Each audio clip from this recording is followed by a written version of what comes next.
Assalamualaikum warahmatullahi wabarakatuh. Kaifa halukum soli-solihannya Ustazah. Berjumpa lagi dengan Ustazah Komariah. Hari ini kita tetap belajar di tema 1, selamatkan makhluk hidup. Subtema 3, melestarikan hewan dan tumbuhan. Pembelajaran pertama. Sudah siap? Baik, kita berdoa terlebih dahulu ya. Sikap berdoa, kepala ditundukkan, tangan diangkat.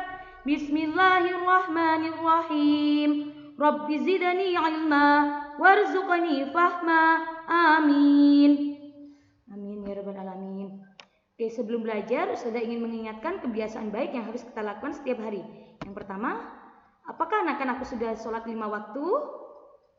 Ustazah harap tepat waktu ya, dan berjamaah kalau bisa. Oke, yang kedua, apakah anak-anakku sudah sholat duha? Alhamdulillah. Yang ketiga, apakah anak-anak sudah ngaji dan murojaah? Sudah? Ditambah ya sayang ya, karena ngaji dan murojaah ini adalah kebaikan untuk kalian. Dan yang terakhir, apakah anak-anak sudah menjaga kebersihan dan kesehatan? Dimanapun kalian berada, Ustazah harap kalian selalu menjaga kebersihan dan kesehatan. Oke. Hari ini kita akan belajar tentang usaha pelestarian hewan dan tumbuhan. Makhluk hidup yang di dalamnya ada hewan, tumbuhan, dan manusia. Dan karena kita sudah belajar tentang perkembangbiakan hewan dan tumbuhan, nah setelah mereka berkembang biak, hewan dan tumbuhan tersebut haruslah kita lestarikan supaya tidak punah, ya kan? Nah, hewan tumbuhan itu memiliki tempat tinggal. Nah, tempat tinggal inilah yang kita harus lestarikan. Tempat tinggal hewan dan tumbuhan ini berguna untuk mereka hidup atau biasa disebut sebagai habitat dan berguna juga untuk berkembang biak. Nah, tempat tinggal ini harus dilestarikan. Mengapa? Karena agar yang pertama tidak punah. Yang kedua, dapat dimanfaatkan oleh manusia sebagai bahan makanan. Hewan dan tumbuhan itu dapat dimanfaatkan, ya kan? Yang ketiga, agar menjaga keseimbangan ekosistem antara produsen dan konsumen.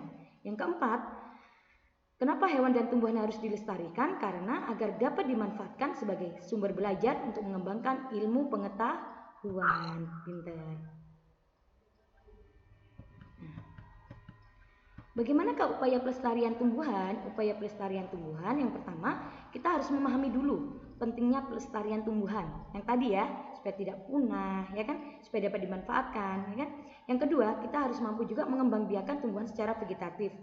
Karena kan kalau tumbuhan itu diperbanyak bisa dengan generatif, tapi kita sendiri mampu memperbanyak tumbuhan itu, mengembangbiakan tumbuhan dengan cara vegetatif. Pintar. Yang ketiga, kita mampu membudidayakan tumbuhan langka dengan cara kultur jaringan. Yang keempat, kita tidak boleh menebang pohon sembarangan atau pembalakan sampai pembakaran hutan. Karena hutan itu kan tempat habitatnya tumbuhan gitu ya, banyak tumbuhan yang tumbuhnya di hutan seperti itu. Dan kita juga harus menjaga kelestarian hutan, menggalakkan penghijauan kembali seperti itu. Itu adalah upaya-upaya pelestarian tumbuhan.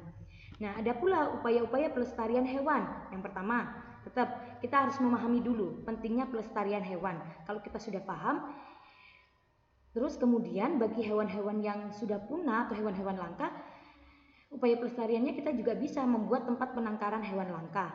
Terus yang ketiga, tidak melakukan pemburuan liar dan jual beli hewan. Yang keempat, tidak pula merusak habitat asli hewan dan juga menjaga kelestarian hutan. Nah, untuk menjaga kelestarian hutan, ya kan, usaha pelestarian hutan itu ada dua. Yang pertama, in situ atau pelestarian hewan dan tumbuhan di dalam habitat aslinya, atau juga ex situ. Ex situ adalah pelestarian hewan dan tumbuhan itu di luar habitat asli. Nah, apa saja sih usaha pelestarian tumbuhan yang termasuk in situ itu? Pelestarian hewan dan tumbuhan secara in situ itu dibagi atas. Yang pertama ditempatkan di suaka alam, yang kedua di kawasan pelestarian alam. Nah, untuk suaka alam sendiri ya kan, itu bisa dilakukan di cagar alam. Salah satu contohnya cagar alam Rafflesia di Bengkulu dan juga Suaka Margasatwa di Suaka Margasatwa Baluran, Jawa Timur. Dan masih banyak lagi contoh yang lainnya. Dan untuk pelestarian in situ yang kedua yakni di kawasan pelestarian alam. Contohnya apa?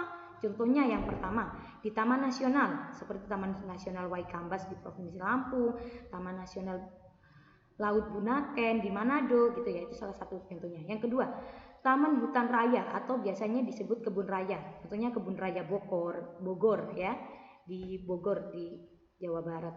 Oh, masuk Jakarta ya kan. Terus juga ada Taman Wisata Alam. Ini Taman Wisata Alam Pulau Menipo di Nusa Tenggara. Itu adalah contoh pelestarian in situ. Nah, apa nih contoh pelestarian ex situ? Contoh pelestarian tumbuhan dan hewan secara ex situ yakni ada 3. Yang pertama dengan merehabilitasi. Apa yang yang kedua penangkaran, yang ketiga dengan cara budidaya tumbuhan. Nah, pelestarian ex situ dengan rehabilitasi itu contohnya adalah pusat rehabilitasi orang hutan di Taman Nasional Bukit 30 Jambi.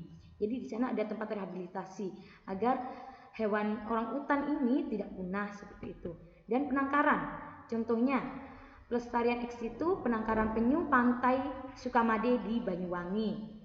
Terus ada juga budidaya tumbuhan, yakni dengan adanya dibuatkannya kebun botani Puspitek Serpong. Nah, itu adalah contoh-contoh pelestarian in situ dan ex situ yang dapat kita lakukan untuk membantu pelestarian hewan dan tumbuhan agar tidak punah.